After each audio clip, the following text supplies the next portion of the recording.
Olá para você que acompanha as redes sociais do Lacerda Santana Advocacia. Você quer saber mais sobre o benefício de prestação continuada, o BPC? Então fica aqui com a gente porque estamos começando mais um Direito ao Ponto Bate-Papo.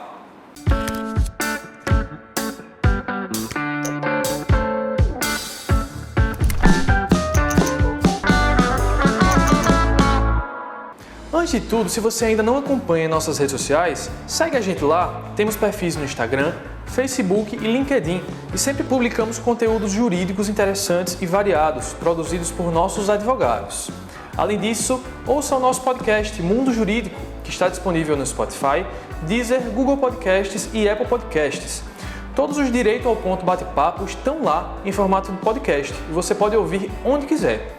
Se inscreve no nosso canal do YouTube também e ativa o sininho para você não perder nenhum vídeo, beleza? Bom, vamos ao que interessa. Hoje a gente vai falar sobre o BPC, como eu disse, o benefício de prestação continuada, que é aquele tipo de benefício que é pago a idosos e deficientes de baixa renda. Para isso, eu vou receber dois advogados do Lacerda Santana Advocacia, Dr. Caleb Borges e doutora Germana Almeida. É um prazer receber vocês, viu?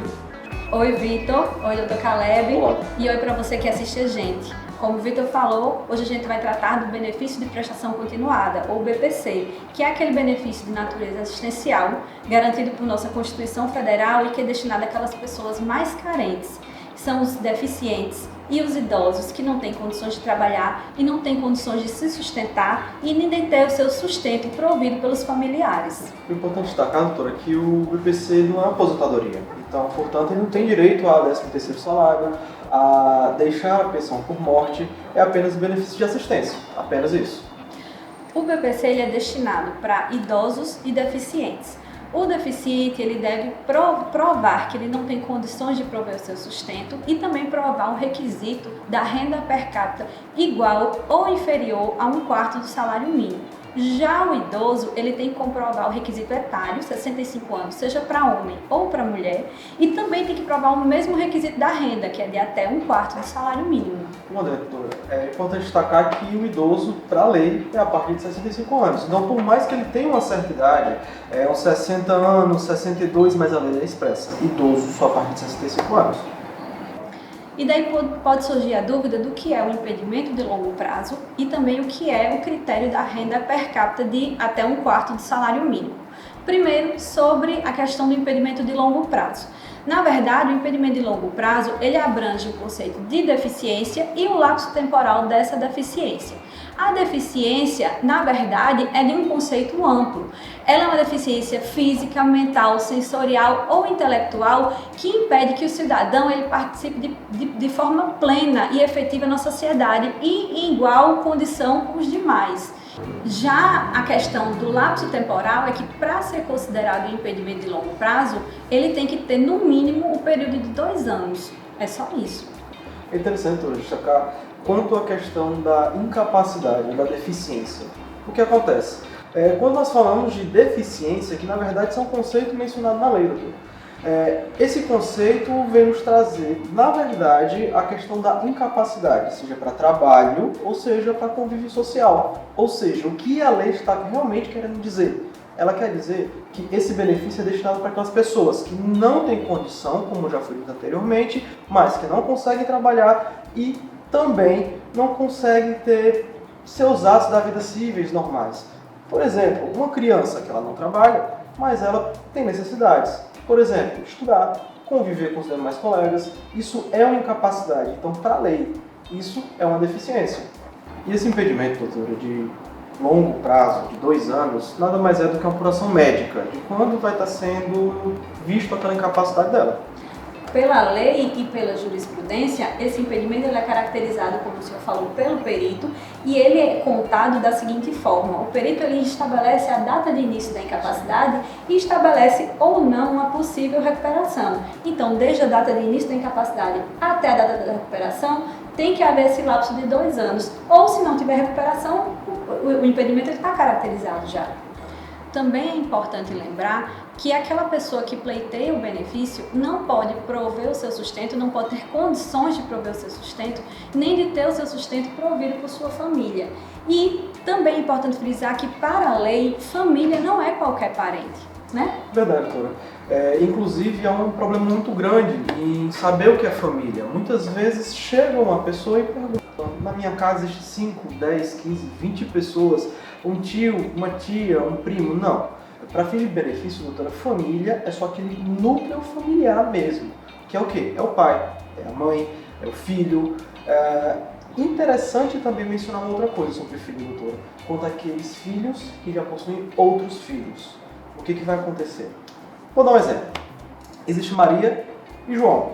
Maria e João possuem um filho chamado Mateus. Mateus mora com sua companheira. E o Mateus também possui um filho, ou seja, o João, ele tem um neto.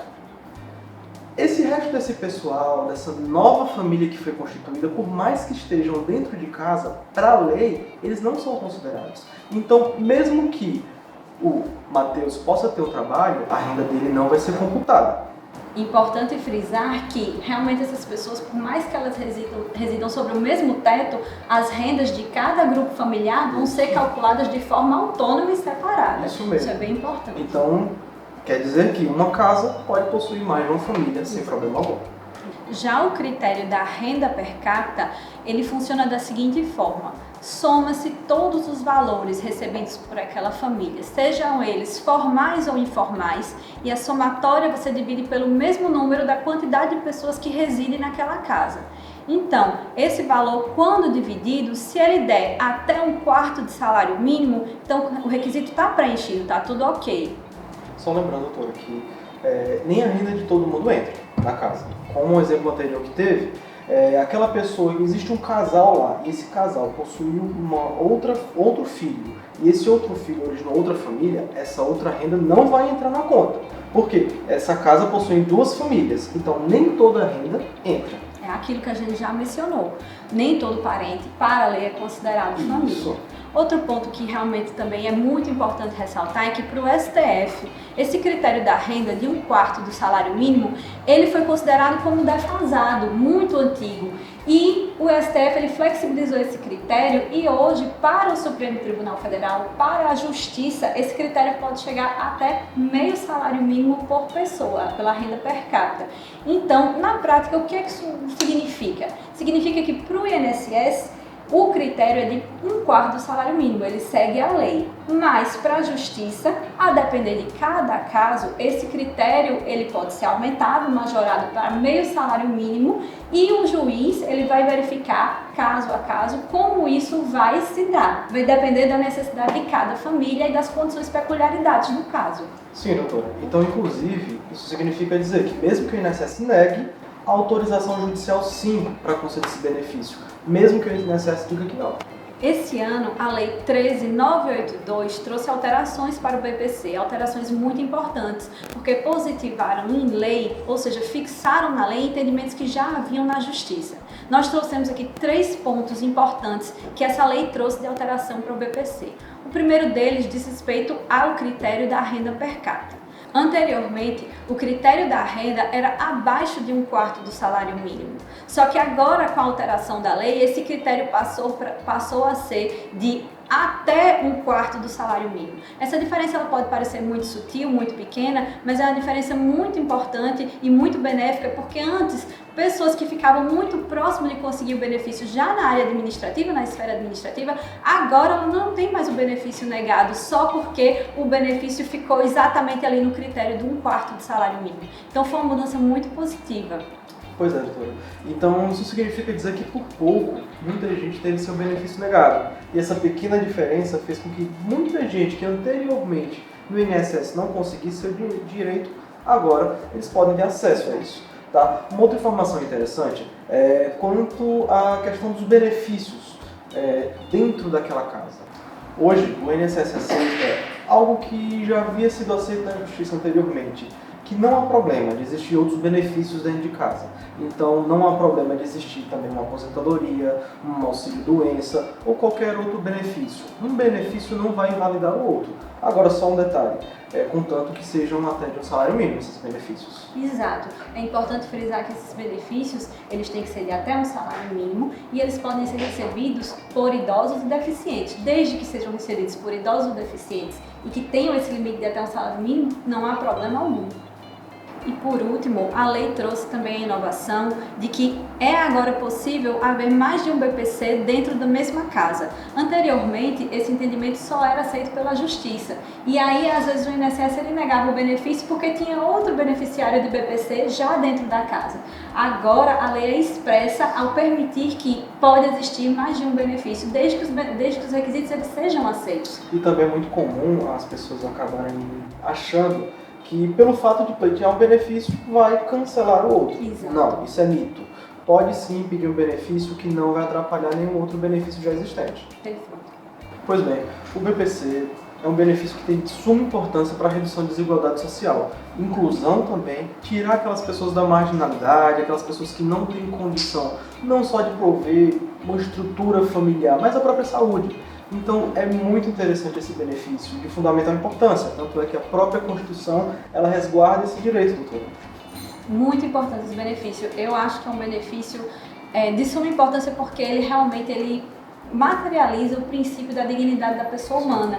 Ele permite que milhares de deficientes e idosos eles saiam daquela miserabilidade e possam ter uma vida mais digna. Ele é muito importante. E até mesmo, vamos fazer um adendo aí, traz até a possibilidade de você ter um planejamento, de você conseguir contribuir, voltar a ter uma dignidade, contribuir para a Previdência, ter sua aposentadoria, ter outros direitos como 13º, pensão por morte, é uma porta de entrada para o mundo. Exato, doutor. É possível que o beneficiário do BPC ou aquele que almeja o BPC, ele faça um planejamento previdenciário, ele venha depois a contribuir na modalidade adequada e quem sabe ele deixe uma pensão ou até mesmo se aposente e passe a receber um 13º salário e ele realmente saia de fato da miserabilidade e ele tenha mais dignidade na vida dele. É muito importante esse benefício. Eu só tenho a agradecer de ter essa oportunidade de falar desse benefício que para mim é tão importante, que eu gosto tanto dele, trabalho com ele há muito tempo e de ter a oportunidade de debater ele com o Dr. Caleb, que é um prazer estar aqui. Muito obrigada. Grato, muito obrigado. Mais uma vez uma informação de extrema relevância, algo que literalmente salva vidas e que estamos abertos a discussões, estamos abertos a novas informações e que isso possa ser útil para vocês. É isso, pessoal.